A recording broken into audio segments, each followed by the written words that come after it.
ದೆಹಲಿಯಿಂದ ಬೆಂಗಳೂರಿಗೆ ವಾಪಸ್ಸಾದ ಡಿಸಿಎಂ ಡಿಕೆಶಿ ಖಾಸಗಿ ಕಾರ್ಯಕ್ರಮ ನಿಮಿತ್ತ ನಾನು ದೆಹಲಿಗೆ ಹೋಗಿದ್ದೆ. ಕೆಂಪೇಗೌಡ ಏರ್ಪೋರ್ಟ್ನಲ್ಲಿ ಡಿಸಿಎಂ ಡಿಕೆಶಿ ಹೇಳಿಕೆಯನ್ನು ಕೊಟ್ಟಿದ್ದಾರೆ. ಖಾಸಗಿ ಕಾರ್ಯಕ್ರಮ ನಿಮಿತ್ತ ನಾನು ಡೆಲ್ಲಿಗೆ ಹೋಗಿದ್ದೆ.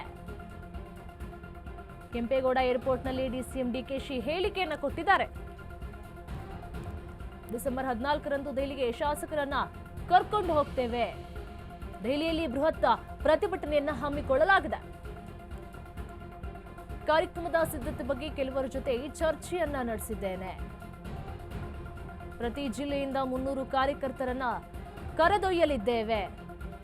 ಜಿಲ್ಲಾ ಮಂತ್ರಿಗಳು ಹಾಗೂ ಡಿಸಿಸಿ ಅಧ್ಯಕ್ಷರಿಗೆ ಜವಾಬ್ದಾರಿಯನ್ನ ವಹಿಸಲಾಗಿದೆ. ಜನರನ್ನ ಕರೆದುಕೊಂಡು ಬರುವಂತಹ ಜವಾಬ್ದಾರಿಯನ್ನ ಅವರಿಗೆ ನೀಡಲಾಗಿದೆ. ದೆಹಲಿಯಿಂದ ಕೆಂಪೇಗೌಡ ಏರ್ಪೋರ್ಟ್ಗೆ ಡಿಕೆ ವಾಪಸ್ ಆಗಿರುವಂತಹ ಸಂದರ್ಭದಲ್ಲಿ ಈ ರೀತಿಯ ಹೇಳಿಕೆಯನ್ನ ಕೊಟ್ಟಿದ್ದಾರೆ. ಸುಮಾರು ನಾನು ಒಂದು ಖಾಸಗಿ ಮದುವೆ ಕಾರ್ಯಕ್ರಮಕ್ಕೆ ಹೋಗ್ಬೇಕಾಯ್ತು. ಎರಡನೇದು 14ನೇ ತಾರೀಕು ಸುಮಾರು ನಾವು ಪ್ರತಿ ಜಿಲ್ಲೆಯಿಂದ 300 ಜನ ಕಾರ್ಯಕರ್ತರ ಲೀಡರ್ಸ್ನ ಕರ್ಕೊಂಡು ಹೋಗ್ತಾ ಇದೀವಿ.